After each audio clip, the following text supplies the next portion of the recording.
So I definitely would not choose to do this. It would still work, but it would be gross. It would be grosser than I have to make it. So what variable do you guys think we should? So Z looks like a bad choice. Y. Y looks pretty good because at least one way it dies immediately, right? I need you guys to, does everybody see that? Between the first and the third, if I add those together, what does Y do? And the whole problem with all of these equations is they have too many variables in them. So we try to kill one of the variables twice. So, yeah, the one, or I could kill x's, right? Yeah. X's wouldn't be that bad. But if you want to do y's, that you would take equation 1 plus equation 3. Now, here's the tricky thing. Let me see if you guys can see this. I'm going to make a mistake. And this is a very common mistake I see. Somebody will take 1 and 3 and they'll say this is the answer.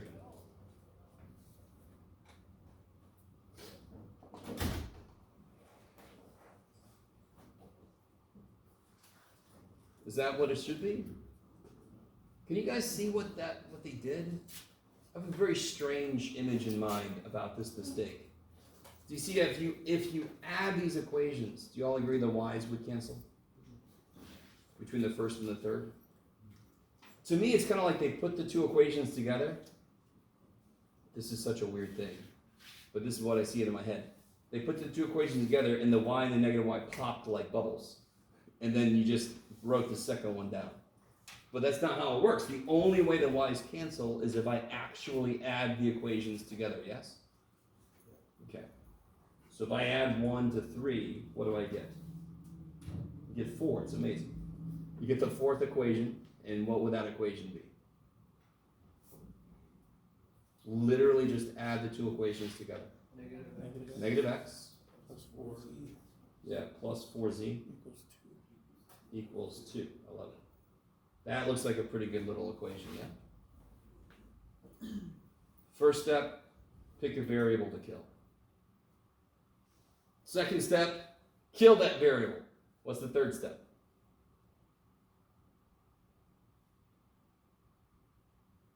It's actually a second step. We're just not done with the second step. Kill the variable how many times? Twice. So kill that same variable again. Is it going to be as easy to kill it this time? No. How can I kill y? Is there another way to kill y between any two of the equations except 1 and 3? Because I already did those. Multiply the first equation by 3. Yep. And add it to 2. Add it to 2. Does everybody see that? Why was it so cool? If I just add 1 and 3, y are already set up to cancel. Yes? Now look between 1 and 2. What do you wish the coefficient of y was so that it would cancel with equation 2?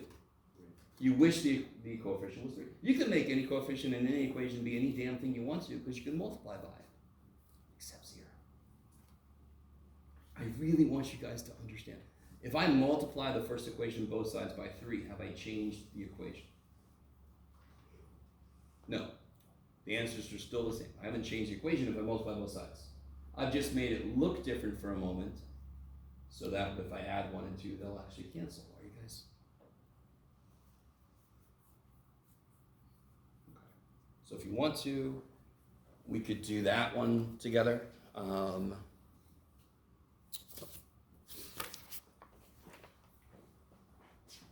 Or if you want to, I could let you try to finish that out. It's up to you guys. It really is, yeah. I was wondering, after you have this one, but can you do number 3 as well? Not that, number 3. Number 3, yeah, this one? Yeah. Okay. So if you take the first equation and multiply it by 3, you'll get this. The most common mistake is people forget to multiply the other side. But then that would be illegal, kids. Okay. And then number 2, equation 2, I want to leave it the same way it is. Because now, what happens? Y's cancel. If I add these together, Y's cancel, I get 4x plus 14z equals 22, and I can immediately do what with that? Huh? Okay, sure, it's equation 5, and then what can I do with equation 5? Add it to 4. Well, what can I do? Come on, guys. Reduce by 2. Yeah, anytime you have an equation that you can, might as well make the number smaller. And then you could just add it to equation 3, right? What do you mean? It cancels the x's. Oh wait, no, then you'll have to walk. Yeah, exactly. Then it becomes like whack-a-mole. Yeah. You kill one and another one pops up. Like, damn it, pop up. So so this is equation 5. What do I want to use this equation with? I want to use it with 4 because they both have the same variables. So equation 4 is this. If I add them the way they are, does anything good happen? I could totally add those together. But nothing good would happen. So it's the same, guess what, kids? It's the same stupid idea. What do I wish was right there in front of the x? -2. So then what do I do to equation 4? Multiply by 2. Multiply by 2. That's literally, this is too nice to believe. You're really not used to this in life or mathematics. Man, I wish this was here. All right, I'll just put it there. Right? Man, I wish my wallet was full of money. Don't try it, kids. Don't do it. But in mathematics, in an equation, you can multiply both sides by anything you want to, except 0. Is that all right? So what do you get when you multiply 4 by 2?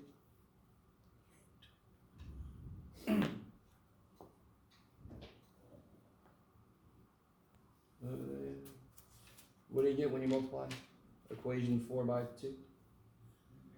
-2x. Negative 2x Plus 8z. plus 8z. 4. And now I can add these two together, yes?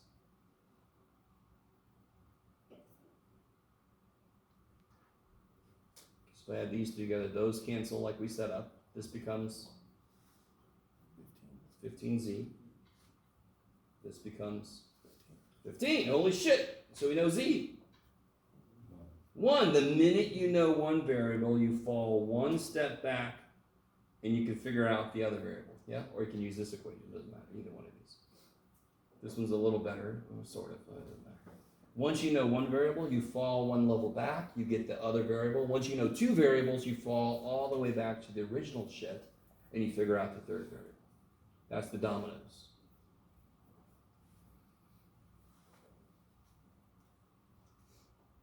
You guys all know what dominoes are?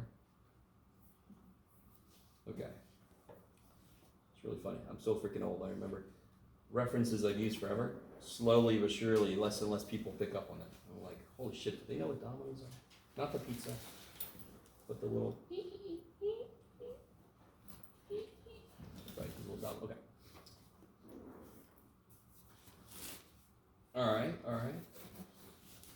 And then you said number 3? Yes. Number 3 requires your answers to number 2. Does that make, do you guys see that? Number 2, you will have set them up, and number 3 just says now multiply those together. That's all. Right, in number 2, you have to set up the polar form, and number 3 says multiply the things you just had using the polar, well, you just created the polar forms of both of them, right? You just got to throw that in. Why is that the R plane? It's not the R plane, it's the R axis. That's the real axis. Oh. Okay. And this is the imaginary axis, yeah. Now, to be really, really honest, you guys remember the thing and they picked it up and it was all colorful? Do you guys remember that video? You know, like, what are you talking about, man? I showed you a video a long time ago about complex numbers, and at one point you picked the thing up and it was all colorful. That's fine. I'll be okay. The x-axis has an imaginary axis coming off of it. The y-axis has its own imaginary axis coming off of it. So when he picked it up, he was just going along the imaginary axis and getting all the other answers. So every graph you've ever seen is a cross-section of the full picture. You can go both directions from the x-axis and you go both directions to the y-axis. You get all these imaginary answers. Do we have to worry about that? No. Do I still want to tell you? Apparently. So, how did number 2 go? Did anybody try number 2 and have issues? Yes. I have a question. For 2A, you use negative pi over 3. Can you also use 5 pi over 3? Yes. Yes. Yeah, they both reference the same location. Yeah.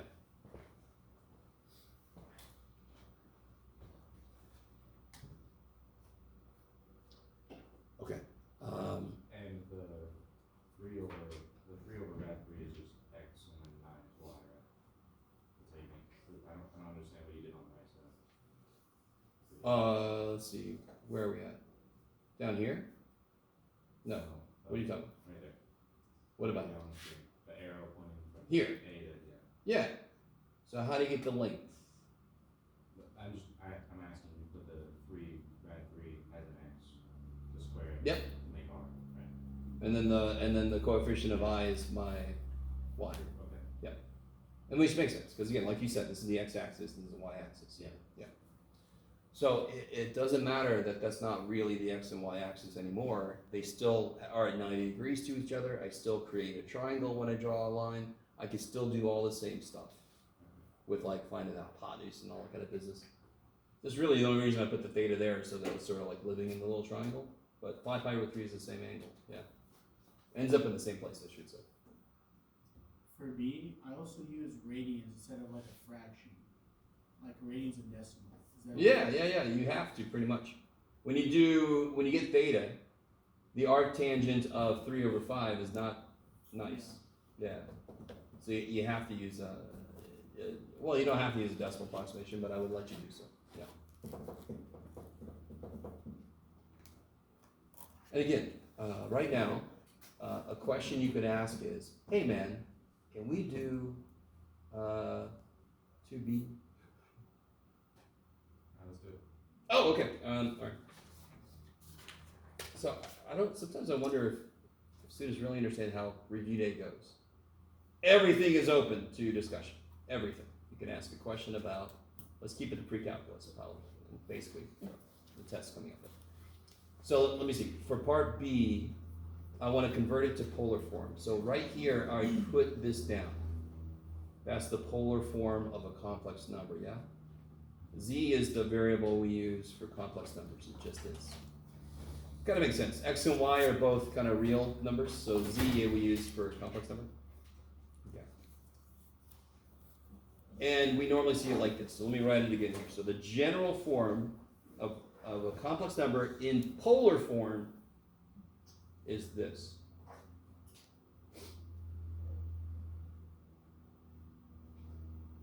And again, what's r times cosine theta? What's r cosine theta? X. And what's r sine theta? So it's just x plus iy, which is why we graph it the way we do, x plus iy, yeah? So you don't have to straight up memorize this if you want to. You just have to remember x plus iy, and then you replace that with polar shit, yeah. So what do I have to figure out? Say again? R and theta, beautiful. There's two things I need to figure out, because that's two things this thing needs from me. R and theta. How do you get R? R. Plug it into what? Well, it would be, you plug it in as x. So it would be x squared plus y squared, Okay, so let's see, x squared plus y squared equals r squared. r squared. Okay, good, yeah. So then how do I get R? Square root of x squared. Oh yeah, officially it's -6. It doesn't matter what order you put it in here. So that's x squared plus y squared. I like it.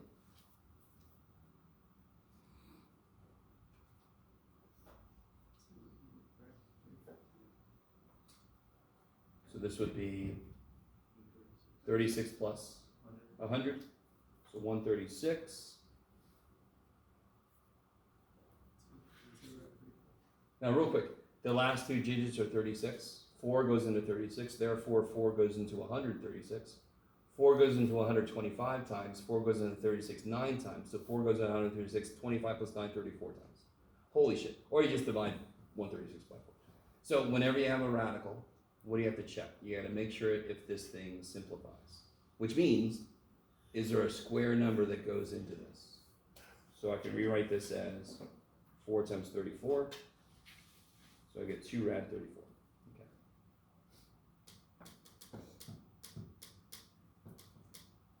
Now it's kind of good we're doing this problem because I think past Jeff made a mistake. So let's all see if past Jeff made a mistake. Come back to me. And I kind of gave it away earlier. So let's be really careful. How do we get theta? We got R. How do we get theta?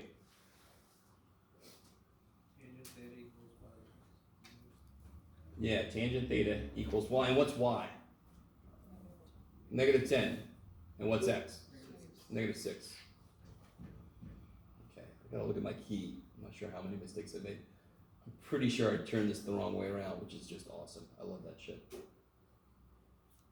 Now, this is definitely not related to an angle we have memorized, right? There's no angle we have memorized that tangent is 5/3. So you just have to do the inverse tangent. What else do you have to keep in mind, though? Because when you do the inverse tangent, do you get any angle that it could be? You get reference angles, right? What quadrant are we supposed to be in? Third quadrant. Okay.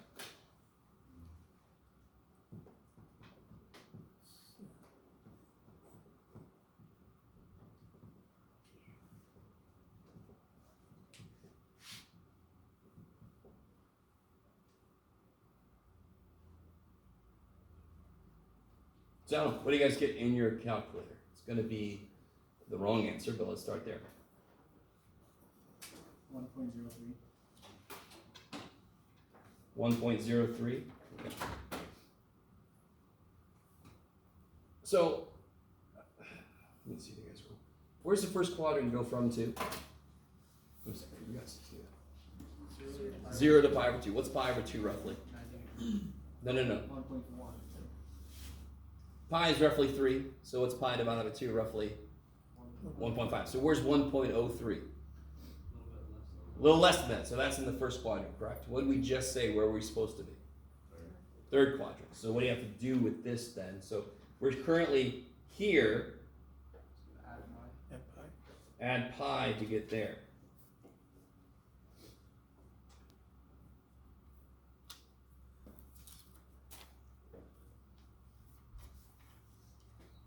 Okay, I like it. So since we're already approximating, you might as well go 1.03 plus pi, sure, Jeff. 1.03 plus pi is roughly 4.17. Okay.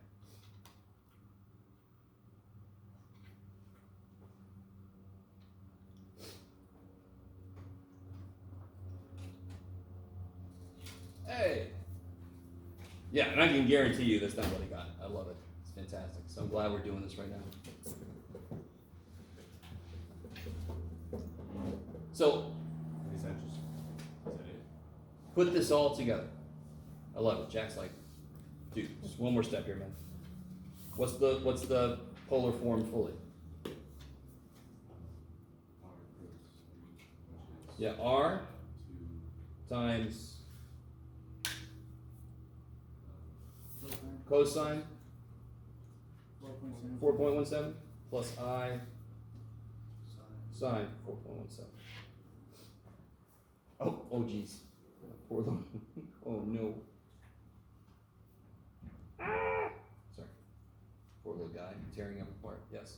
Can you also write in like cis theta? Yeah, you can do cis. 2 rad 34 cis 4.17. Yeah. We're not on X, so nobody's gonna freak out about that. If you didn't get that reference, I'm kind of happy. It's good to not know about such things.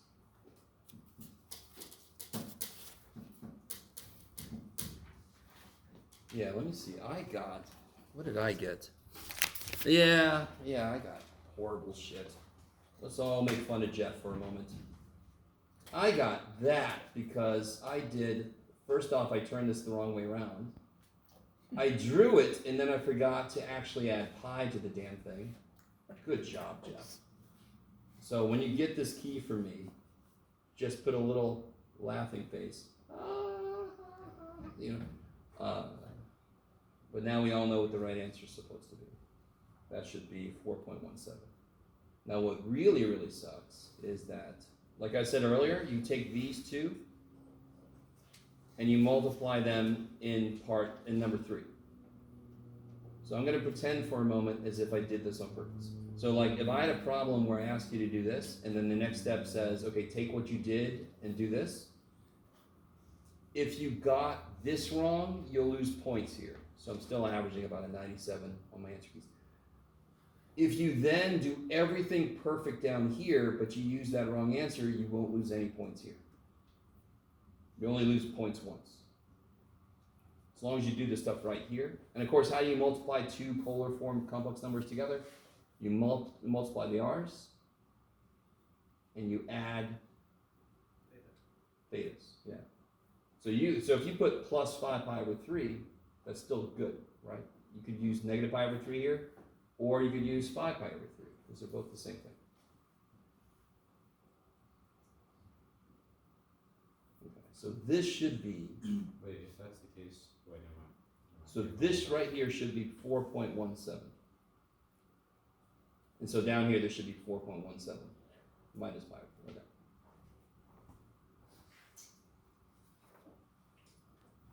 Teacher's favorite thing in the world is making a mistake.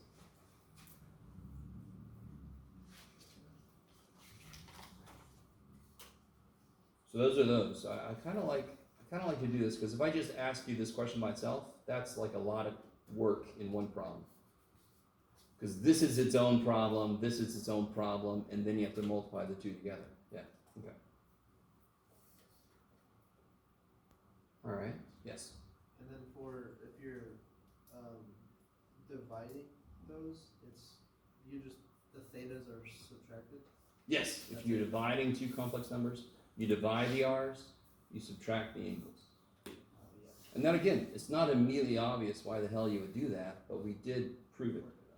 It was some nice identity usage. Yeah. Yeah. Oh, here? Oh, 1C, okay. Here, okay. Do you guys remember I specifically went over one like this with you because I think there's at least one of the homework like this. And there might be one like this on the test. So there's actually more than the one way I showed you to do this, but does anyone remember what to do here? Substitution. Yeah, because what's weird with this problem? None of the It variables. seems nice, but it actually kind of makes it a little weirder. There are several variables already missing, which on the surface is like, oh good, because my whole first step is to kill some. Somebody already did. I come along and I'm like, holy shit, people are dead already. Don't have to do as much killing. So the first step is substitution. So which variable is the absolute easiest to solve for? Z. The z in the second equation, because everybody else would make fractions. So I'm going to solve this one for z, and the minute I know what z is, I'm going to plug that into those two. Where'd it go? Plug it in here, and, oh, not those two, Jeff. Plug it in here, and then I have an equation with just x and y in it, and I already have another equation with just x and y. So I need two equations that have the same variable, so between the two of them, I can kill one of them. So the problem here is, the way somebody killed these things, I'm like, damn it. xz, yz, xy, none of those go together.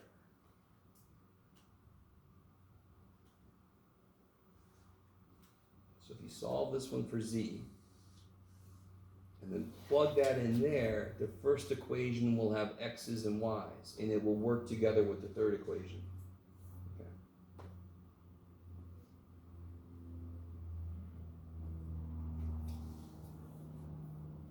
Okay. I did it right, yeah.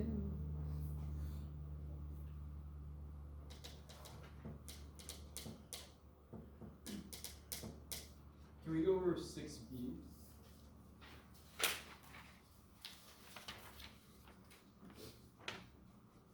All right. What do you guys think? Are you gonna just start doing polar, or is there something you can do first? Move the y over. Yeah, Y because squared over.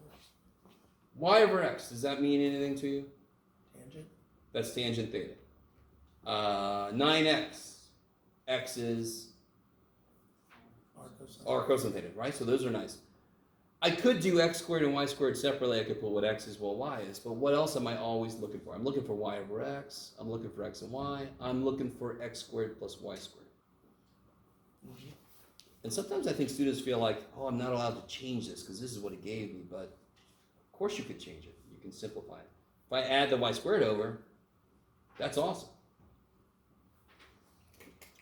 So if I add y squared over, I get x squared plus y squared minus y over x equals 9x. And then this, of course, straight up r squared.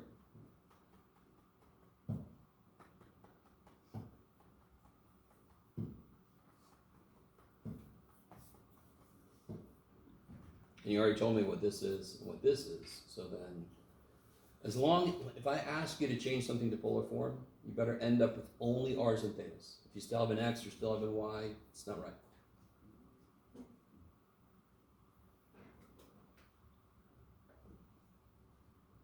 Again, this is all, I hate memorization, but there are things you must memorize.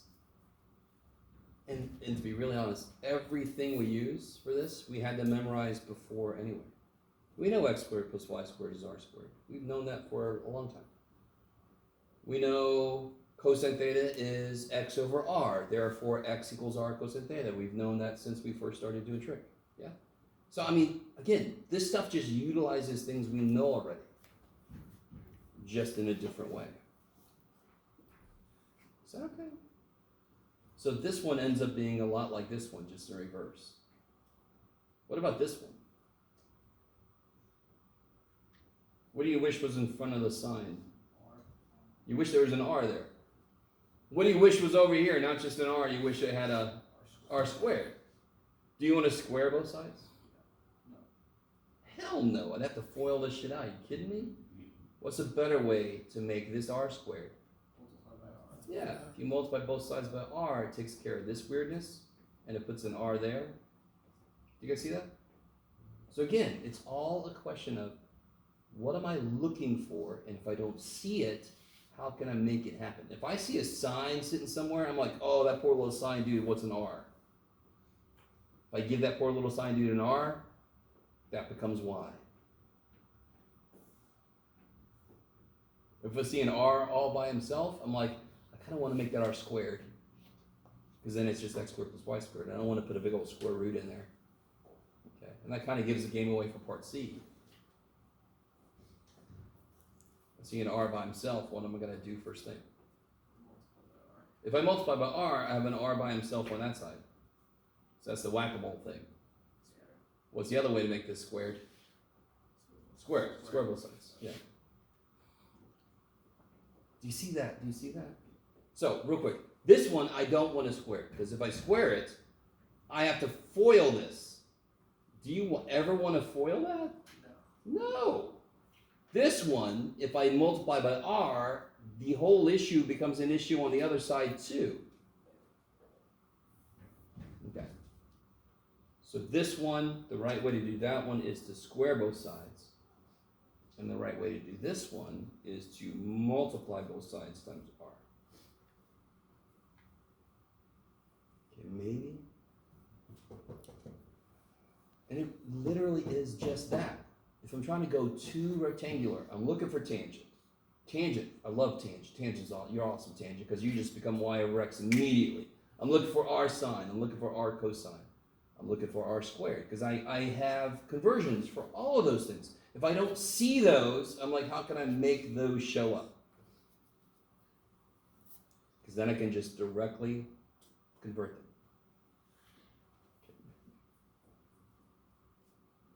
So it's all built on, have you memorized the things you need to memorize? Okay.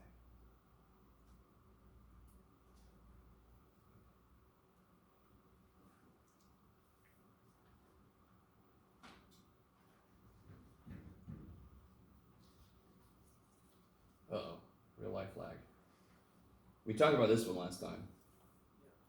So just, look out for that. Us jackass math teachers, we throw shit at you like this. But this is just the idea of taking some rotations out. Yeah. So can you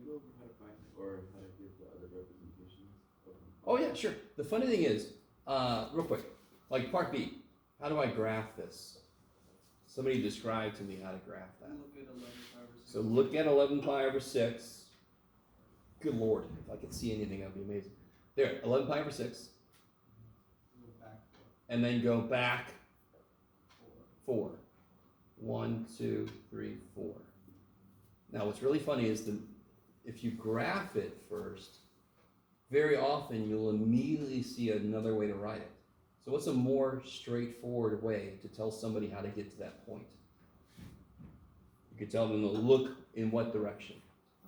5 pi over 6 and go 4. forward 4. That's why I ask you to plot it first, because not all the time, but very often you'll plot and you go, holy shit, there's a much more easy way to write that. There's the other representation. Now the first one, 2 5 pi over, so face 5 pi over 4, and I go forward 2. Jeff?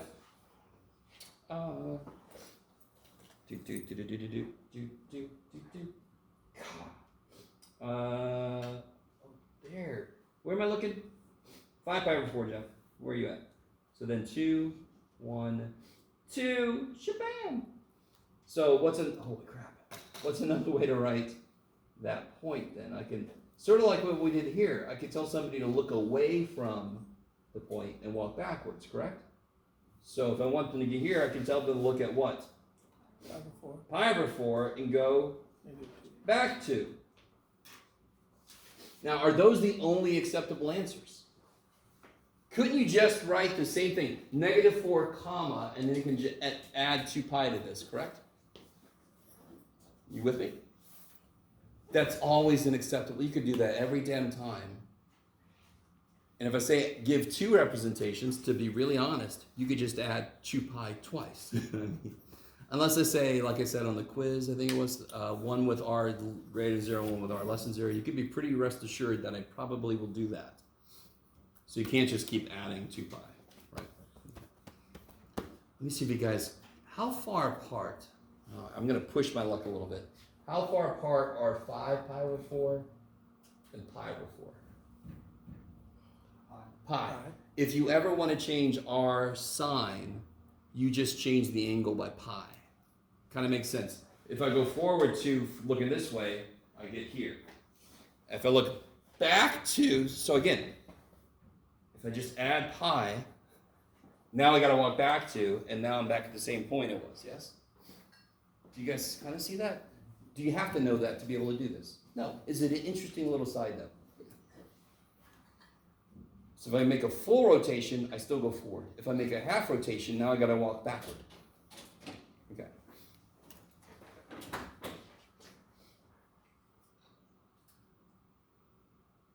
Can you do it? Let me see. By the way, if anybody else wants to leave, don't. You should probably get an answer key. I don't know who just left, but get an answer key, kids. It only makes sense. Are they coming back? Is there stuff here? Oh well, too bad. Okay. Anything else? So we got the last quiz you could look at if you have a question on it. Yeah. Homework.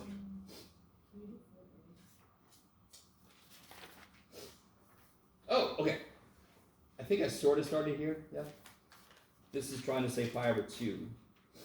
So if I ever give you parametric with some trig stuff in it, you always start with going by pi over 4s. That's a good thing to start with. And then you say, oh, do I need better resolution? Do I not really see how this is kind of connecting? And then you can plug like pi over 3 in or pi over 6. You guys kind of follow what I'm saying? You can give yourself more resolution. Sort of like that first question on the quiz that was extra credit, right? You had to plug in negative 0.5 and positive 0.5 so you could really see what it was doing on that quiz. So, what's at 0? What sign is 0? When t is 0, 0. what sign is 0? Okay, and then what sign is 0? All right, so then you get 0, 0. Okay, so it starts off at the origin. Pi over 4. What sign of twice pi over 4? What sign of pi over 2? Times negative 5. Negative 5. And what sign of pi over 4? right? I'm letting t be pi over 4. You guys with me? Oh, 2 root 2. Yeah, it's, no. Oh, I see, yeah. It's Rad rad 2 over 2 times 4 is Right. 2 rad 2. And then you just plug it in the calculator, because I'm not gonna ask you to plot 2 rad 2. And so 2 rad 2 is roughly, 2.8. Is that right? Yes. Now, if you do this, you'll start to see a pattern.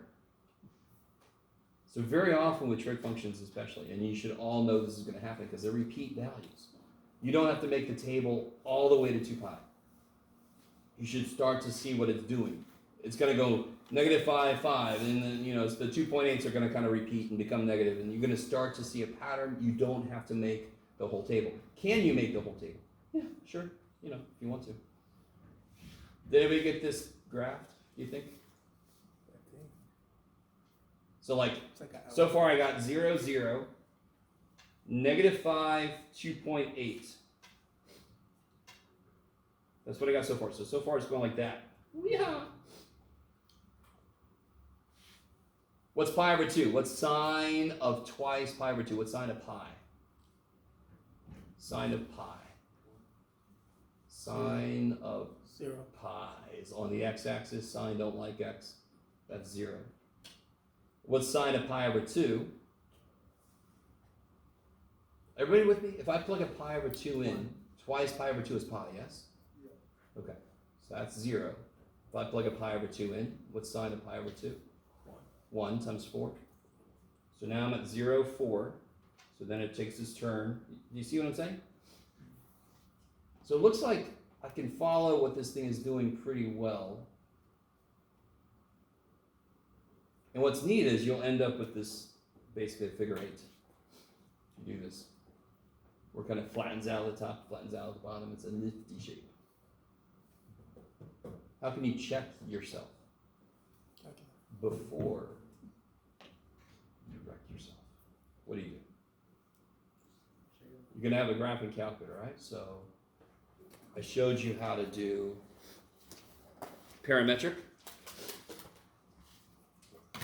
Check yourself. Oh, I got it in here. -5 sine 2t, right? Remember parametric? Good old parametric. If you go to mode, Jeff, mode, parametric. So then when you hit y equals, you actually get x and y, yes? And then if you just make sure, window, make sure you're going from 0 to 2 pi.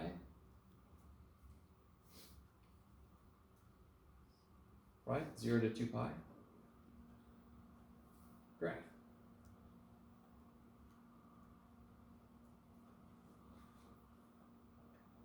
Extends through the hourglass. Okay, alright. And then, you know, I was playing around with this thing. What if it was plus cosine of 3t? You get almost the same thing, just a little bigger on top, right? Anyway, I'm sorry. So I could do that all day because I'm easily amused. Is that okay? So if I give you a parametric, if there's trig, use good angles. If it's polynomials or something, just, you know, just pick numbers that if t goes from 0 to 2. 0, leave space. 1, leave space 2. And then you can add, you know, a half and 3 halves if you need more resolution to see what it's doing. Okay, maybe. Yeah, and in general, if I say like 0 less than t less than 1, don't just put 0, don't just put 0 and 1 in. You should probably put 0, 1/4, 1/2, 3/4, 1. Yes? Just so you can really see what this thing is doing, because who knows, it might be going, wow, wow, wow. If you just do 0 and 1, you're like, I'm done. No, it's doing some weird shit. Yes? Give yourself a little more resolution. If I give you kind of a big interval, there's not a damn thing wrong with kind of stepping through it a little bit broader steps. More than likely, you're not going to need more resolution because I'm not going to make you make this big ass table. I'm not. Maybe.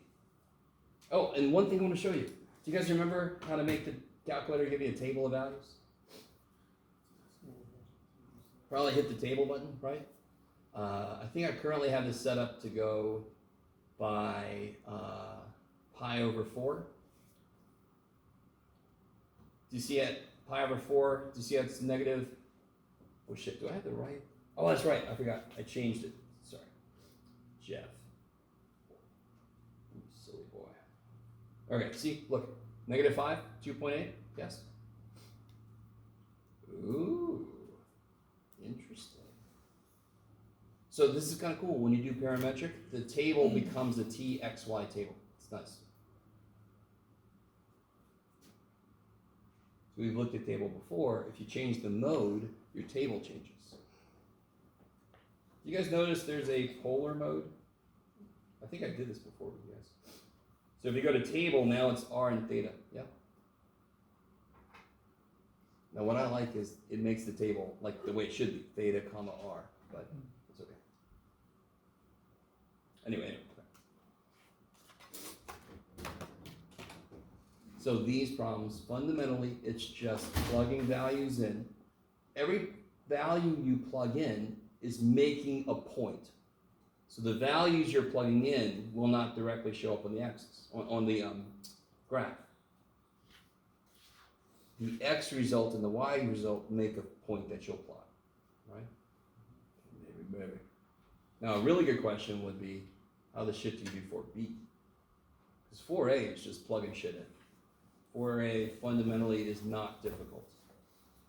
It's plugging stuff in. How do you do 4B?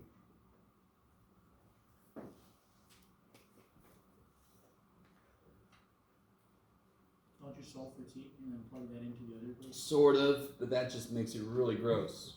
Because won't t be the arc sine or the inverse sine of blah, blah, blah? It's a much better way to do it. Look at x and y, the way they're defined. Why won't they work together well, the way they're defined? Double. There's a double angle. How can I rewrite x using the double angle formula? What is sine of 2t?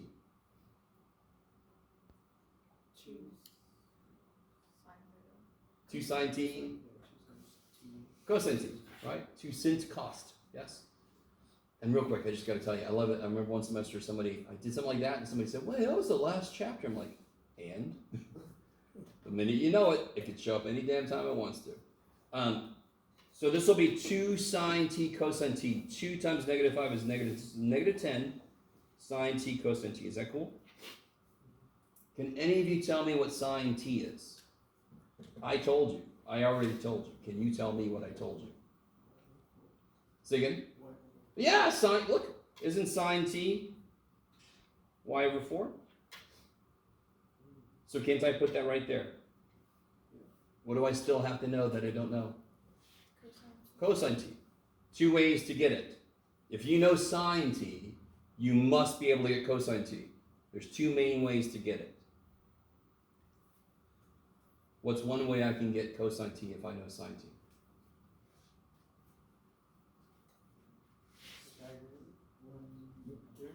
Yeah, be more specific. 1 minus sine squared equals cosine squared. So I know sine, I gotta get cosine. Now, to be honest, the way I would do it is draw a triangle. This is y, this is 4, yeah? So how do I get cosine?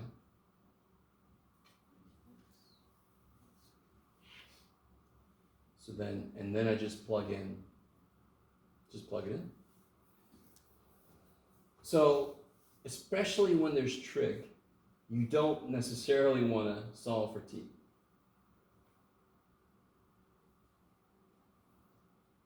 So another example would be like, what if I had this set of parametric equations? How do you kill the t? Kill the t. How do I kill the t? How do I eliminate the t? All right, let me help you guys out.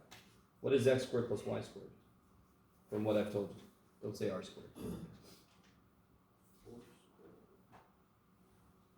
Yeah, it'd be 4 squared sine squared plus 4 squared cosine squared. And what is that? Can't I factor a 16 out? Is that cool?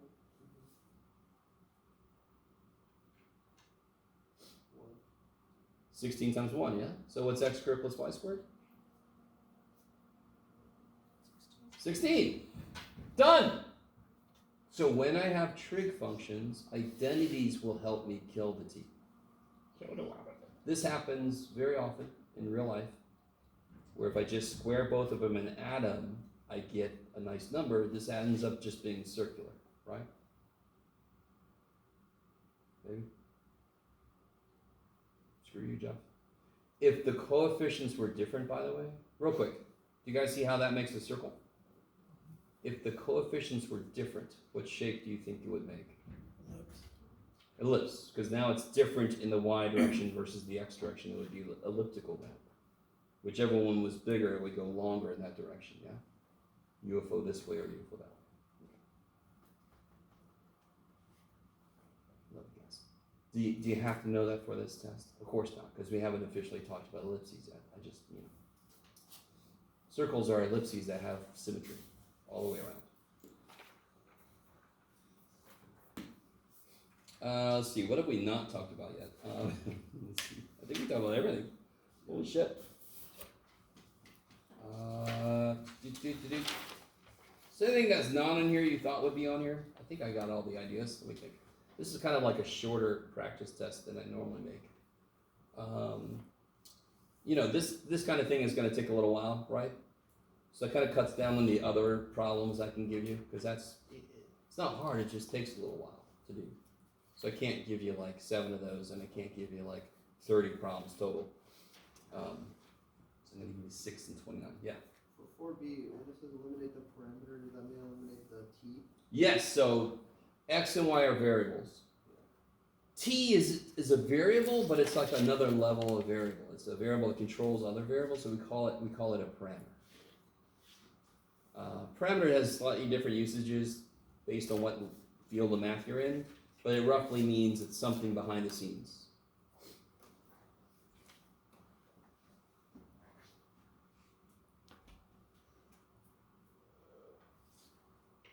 So, there was a problem in the homework that looked something like this. Cosine t, whatever, something like that. If I remember correctly, something like this. A and B I could call parameters, because currently, couldn't I make A and B anything I want them to be? So they're like a variable in some respect, but what are the actual variables in this? Y. X and Y, yeah? So A and B are kind of another type of parameter. I can choose the numbers I want for them, but then they control things once I make that choice. So that's kind of like a parameter is something I could choose the value of, but it goes into the actual output of the variables. All right, Jeff, let it go. I don't know why I'm focusing so much on that. You don't have to know all that much about parameters, I'm sorry. Just couldn't stop myself. It's a neat idea. So yeah, if I say eliminate parameter is t. Yeah.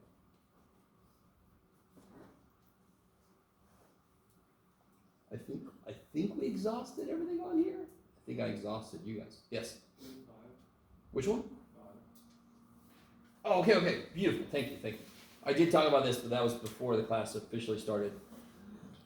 So, this is fundamentally going backwards, and this is actually easier because this is actually going forward. The reason this was hard is because we're going backward.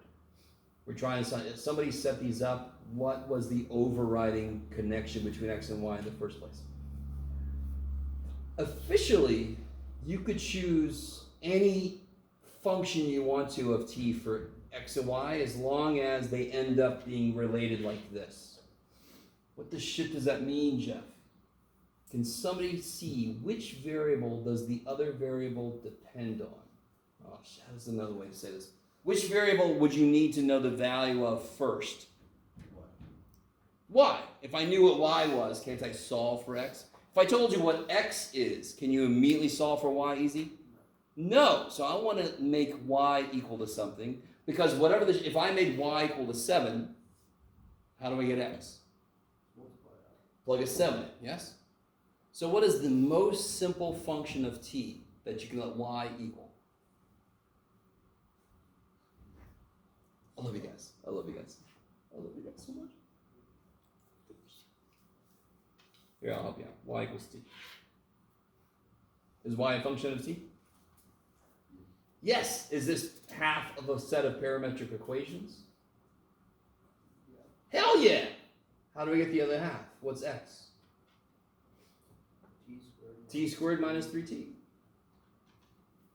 Now, so you always have that, which is always why I'm going to ask you for 2. Because you always have this. Can somebody give me any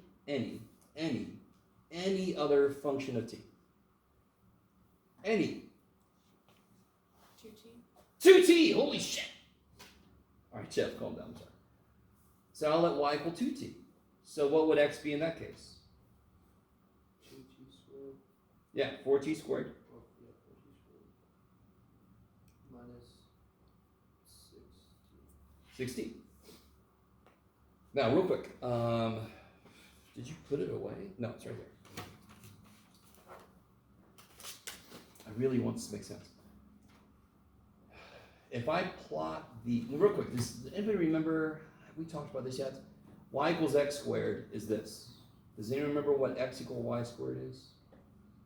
If y equals x squared is this, what's x equal y squared?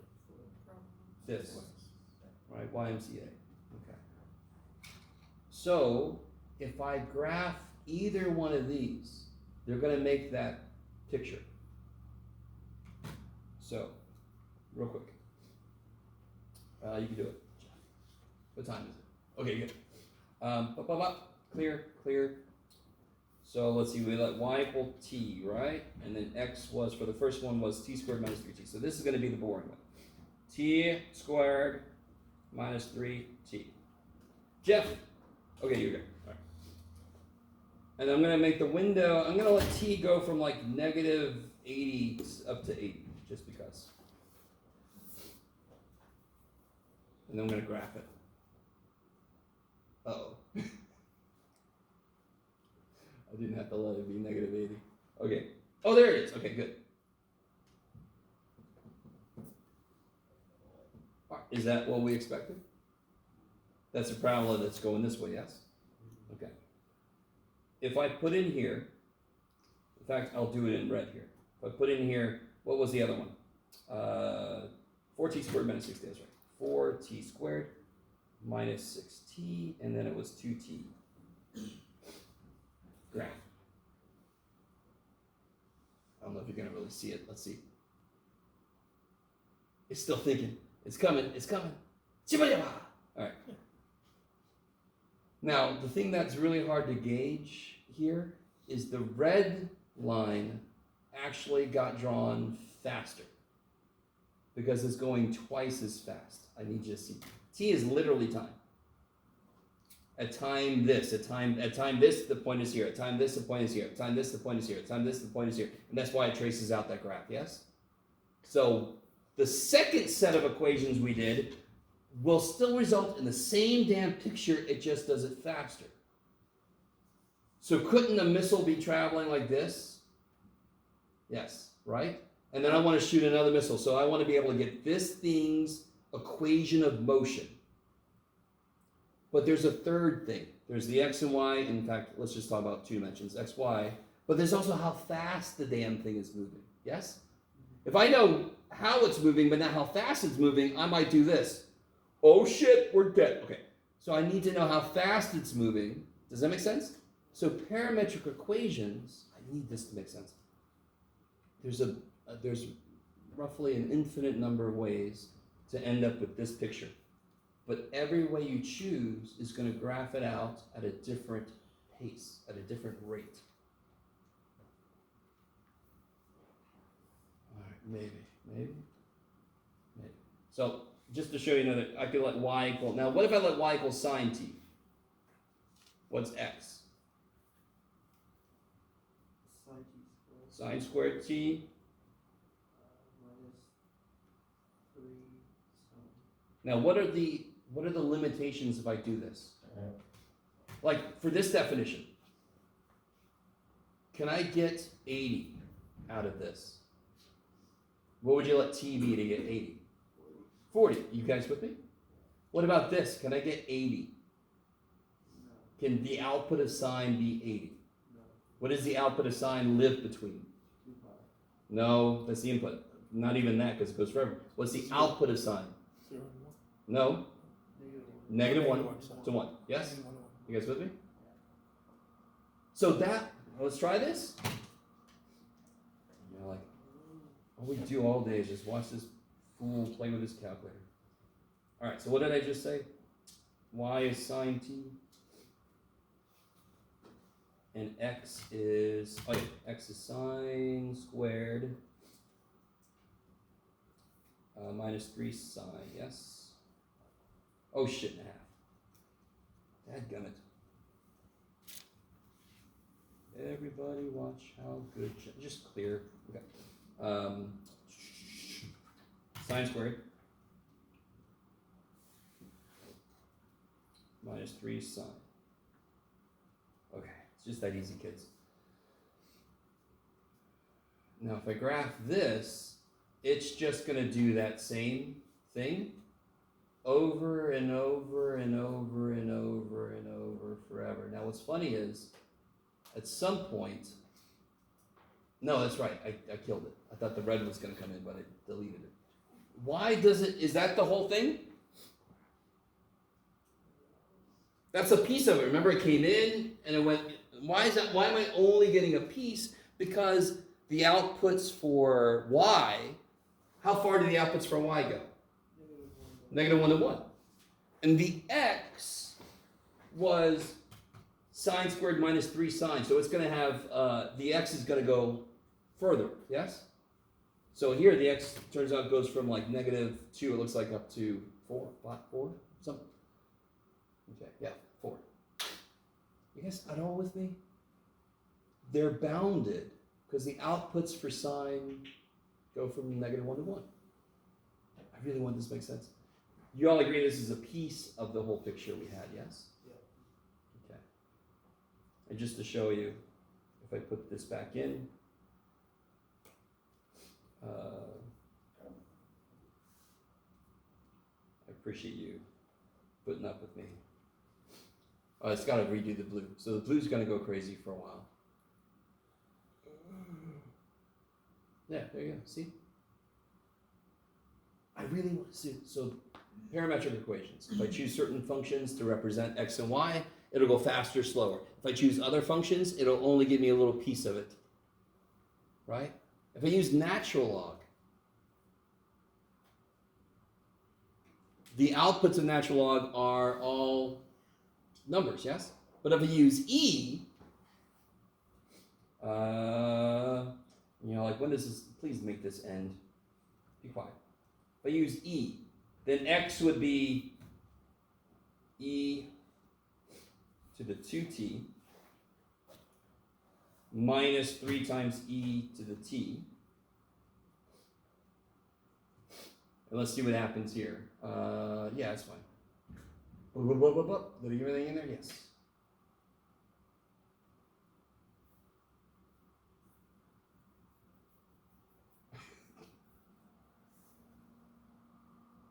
Let's think. Let me think. It should work. It should give me something. There it is. Okay. What do you guys think? How does that make sense? What's this? What's the outputs for E? The outputs for E live between what and what? What does E look like? Yeah, between 0 and infinity, correct? So see how everything starts at 0? And there's the actual whole thing, yes? I like how it's like, I'm here. I need you to understand. The blue thing I did only had a section of the graph because the function I chose, the outputs aren't everything. So it's going to miss some of it. So there are implications for your choice of function. Now this is way beyond, and I'm sorry, I'll stop. This is really cool. If I had like a week, 2 weeks to talk about parametric stuff, there's so much more we could do with it, but I'll stop. Anything else, guys? Now I think we've talked about every problem, I believe. So let me give the answer, people. So you have a few minutes to look that over.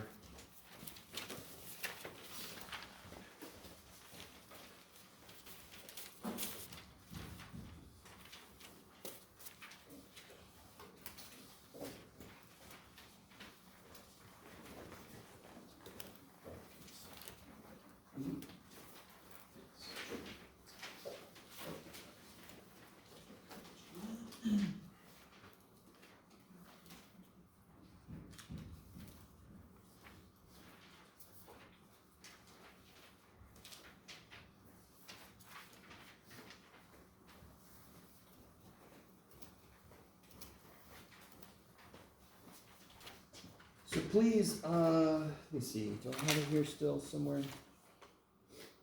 Yeah, please correct Jeff here, this should be 4.17 right there, yeah? Remember that, we did that one earlier? 4.17, this will be 4.17. This will be 4.17. Okay.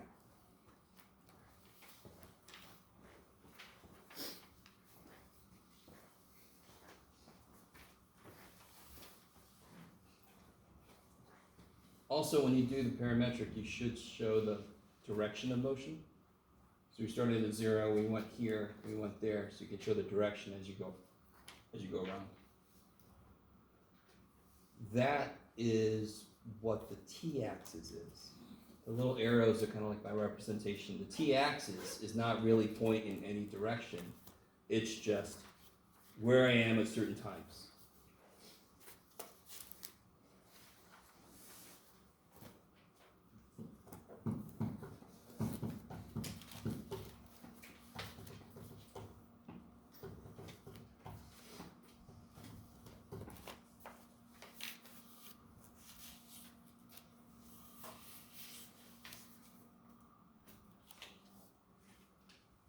Yeah.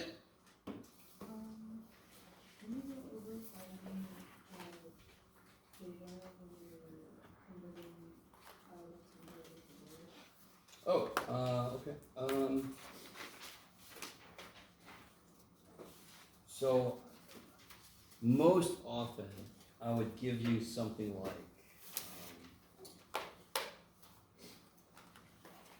something like this.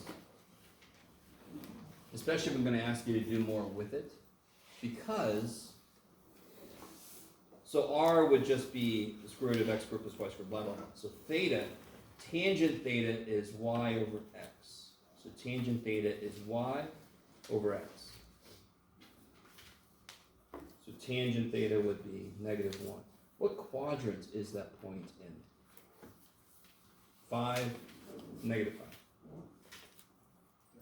So you go over, down. Here we go, 5, -5. So I'm in what quadrant? 4th, yeah. So you can literally just graph it. Why is that important information? Because when is the tangent -1? What reference angle would give me a tangent of -1? 5 or 4, because tangent is some kind of 1 at 45 degrees. Because that's where sine and cosine are the same size. So if I couple that with, I know I'm in the 4th quadrant, there's 2 ways you can tell me theta. I need a pi over 4 reference angle in the 4th quadrant. Do you see how I put that together? So I normally like to give you, so on the practice test, I want to give you one that wasn't nice. And then of course I couldn't even do it right. But I do like to give you these because I'm making sure you remember your tangent outputs. So I know it's a pi over 4, I'm in the 4th quadrant, what is it? I know it's a pi over 4 reference angle in the 4th quadrant. 7 pi over 4, what's another way to say it? -pi over 4. Okay. I would accept either one of those. Okay. And of course, we all know there's an infinite number, but that's kind of like the 2 main ones. Okay. So I would rather give you one of these because but I want you to understand it doesn't have to be a nice one. It can be whatever the shit it is, and then it would just be the inverse tangent of the stuff. Yeah? Okay. So real quick, what if I had, let's do a slightly worse problem.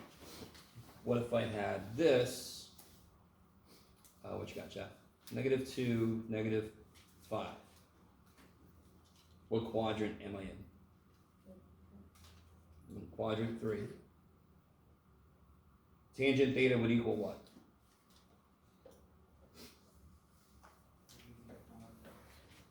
Five over 2, yes? So then what's theta? This is not one you have memorized? So you have to do inverse tangent, right? And if we do inverse tangent of 5 over 2, we get this. Now, what quadrant are we supposed to be in? Quadrant 3. What quadrant is this in? First quadrant. How do I know that? Because it goes from 0 to 1.5 roughly. So how do I get to the third quadrant? I just add pi. So the actual angle I need is 1.19 plus pi, and since I'm already estimating, you can just add 3.14 to that. You guys see that? Yeah.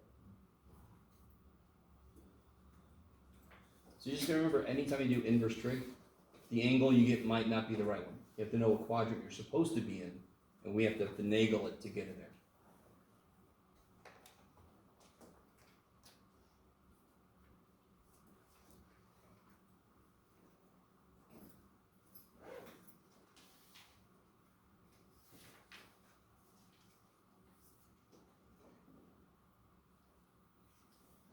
Yes, sorry. Let's see, where did I put a blank one? There it is. Oh, okay. What is the absolute only thing you can do here? Yeah, x is r cosine theta. Now, I did one more thing. I solved for r. How do you solve for r? Inverse. No. Divide by cosine. Divide by cosine. And what is 1 over cosine? Secant. Secant. So I said this, if you stop here, you're fine. But I just can't stop myself. I'm so used to solving for r. So it's kind of neat to know that secant creates a straight up and down line. So what do you think creates a straight across line? Cosecant. Holy shit, yeah. Okay.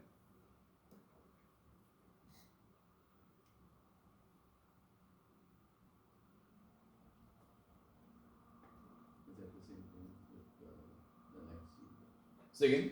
Is it the same thing with the one below it? This one? Oh, no. Where? Sorry? It was that one, but I thought it was the x equals 6. Oh, no. Yeah, this is r equals 6. So if I put y equals 6, that would be r sine theta equals 6. That'd be r equals 6 over sine theta. That'd be r equals 6 cosecant theta. So, and remember, let me see. Can't the outputs of secant and cosecant go to infinity and negative infinity? That's why they make a line. What about cosine and sine? They can only be 1 and negative 1. So if I said r equals 5 cosine, that is a circle. It's not allowed to go to infinity. I don't know if you guys are with me on that. So that's a neat. We know that secant and cosecant, their outputs go to infinity and negative infinity. So they make these lines that go to negative infinity. Cosine and sine are bounded, so they make these bounded shapes, circles. They're bounded. They can't go to infinity of any kind. I don't know. Again, it's more than you have to know, but it's some good shit.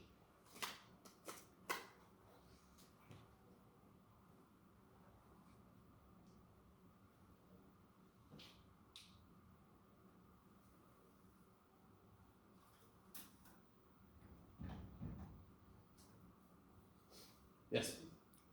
So for A, when you're doing the table,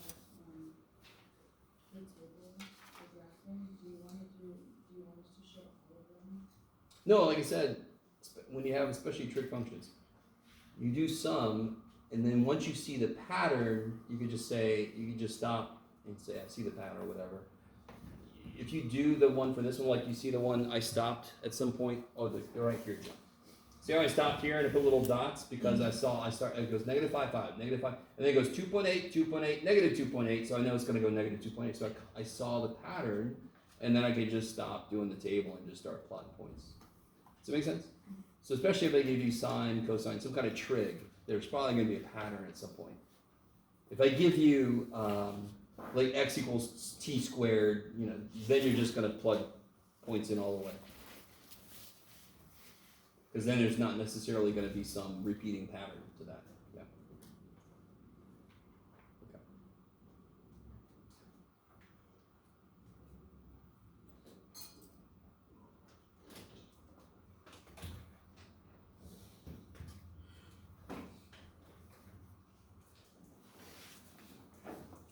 I'm sure you're all feeling like, good God, man, please make this end.